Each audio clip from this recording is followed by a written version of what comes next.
Brother मुस्लिम मुल्क का किरदार, मैंने कहा ना, अब कोई सिर्फ 400 तकरीबन अब 10,000 के करीब जो है शहीद होने वाले हैं, 20,000 ज़्यादा ज़ख्मी हो चुके हैं, शदीद ज़ख्मी हो चुके हैं, फिर ना वहाँ ग़ज़ा मिल रही। और फिर मैंने वही कहा कि कहाँ है ब्रादर इस्लाम मुस्लिम मुल्क और पर्टिकुलरली अरब मुल्क। डॉक्टर साहब,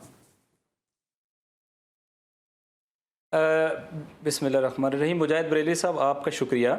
आपने बिल्कुल ये भी अच्छी क्लियरेंस दे दी कि चूँकि वो एक डिप्लोमेट हैं और उन्हें अपनी सफारती लैंग्वेज के साथ चलना होता है, लेकिन ऑन द ग्राउंड जो रियलिटीज़ हैं वो ये हैं कि अगर कोई इस वक्त इस पोजीशन में है जियोग्राफिकली, तो वो तो अरब वर्ल्ड और मुस्लिम वर्ल्ड ही है, चूँकि उसका मगरबी किनारे के एक रोड जो है या एक एरिया जो है वो उर्दन के साथ, जॉर्डन के साथ मिलता है, और रफ़ा की जो ओनली लैंड क्रॉसिंग है जो गज़ा की है वो सिर्फ मिलती है मिस्र के साथ।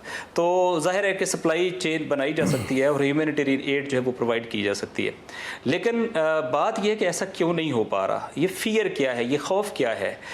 मैं 2-3 चीज़ें आपकी खिदमत में अर्ज़ करूँ। एक तो वो डाटा जो यूनाइटेड नेशन ने डिक्लेयर किया है, यूनाइटेड नेशन के अपने हेल्थ डिपार्टमेंट के तहत काम करने वाले लोगों की तादाद जो शहीद हो गई है, कल की उन्होंने तादाद जारी की है, वो 70 है। 200 से ज़्यादा स्कूल जो है वो ख़त्म हो गए।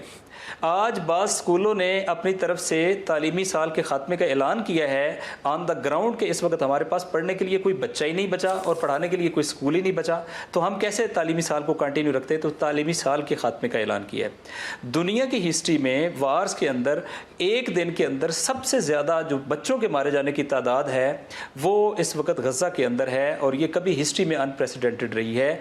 450 बच्चे डेली की बुनियाद 550 बच्चे डेली की बुनियाद पे, ये इन्फेंट्स और छोटे बच्चों की बात कर रहा हूँ, वो शहीद हो रहे हैं। तकरीबन कोई 11 लाख 12 लाख की आबादी नॉर्दर्न गज़ा से उसको निकाल दी गया है। और जितने भी इंटरनेशनल कन्वेंशंस एग्जिस्ट करते हैं, ह्यूमैनिटेरियन लाज की आप बात कर लें, जो वार क्राइम्स के उन्वान से बात कर रहे हैं, कलेक्टिव पनिशमेंट की बात कर लें, जितनी भी आप तारीफ़, हत्ता जो गज़ा को कहा जाता है ना कि ये दुनिया की सबसे बड़ी ओपन जेल है, तो जेल में राइट टू विजिटेशन है। जेल के अंदर जो है वो परमानेंट आप नहीं रहते, किसी मुद्दत पे आपकी जुर्म का तयन खत्म होता है, मुद्दत खत्म होती है, आप आज़ाद होते हैं। जेल में बाहर से आपको लोगों को आने और मिलने की इजाज़त होती है, लेकिन यहाँ पर जेल में ग़िज़ा और खुराक की प्रोविजन होती है। लेकिन ये जेल से भी बदतर है कि जिसको रेस्ट ऑफ द वर्ल्ड के साथ कनेक्ट भी नहीं होने देते, वहाँ ग़िज़ा भी नहीं है, खुराक भी नहीं है, दवा भी नहीं है, हॉस्पिटल्स भी हिट कर दिए गए हैं, और प्रैक्टिकली वालिदैन मजबूर हैं कि अपने सामने अपने बच्चों को जो है वो शहीद होते हुए देखें। और जैसा आपने खुद फिगर बयान की कि एक दिन में 10,000 से ज़्यादा शहादतें, और अभी बहुत सारी शहादतें डिस्क्लोज होंगी। उसकी रीज़न ये है कि लोग जो है वो मलबे के तले दबे हुए हैं, और वहाँ पे इस वक्त एक बड़ी जो बुनियादी ज़रूरत है वो एनर्जी की है। एनर्जी प्रोवाइडेड नहीं है, उसकी वजह से हॉस्पिटल रन नहीं हो सकते, उसकी वजह से दीगर चीज़ें और ज़रूरियात ज़िंदगी पूरी नहीं हो सकती।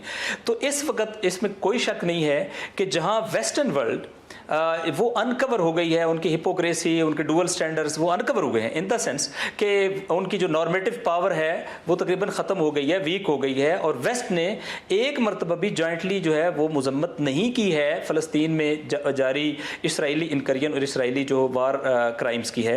लेकिन दूसरी तरफ हम ये देखते हैं कि मुस्लिम वर्ल्ड का रोल बनता था। हमारे पास प्रेसिडेंट मौजूद है कि जब आतिशज़दगी हुई मस्जिद अक्सा में, तो एक जॉइंट वेंचर हुआ और उसके नतीजे में ऑयल बतौर वेपन यूज़ हुआ, और फिर दुनिया ने देखा कि फिर इसराइल को सरेंडर करना पड़ा।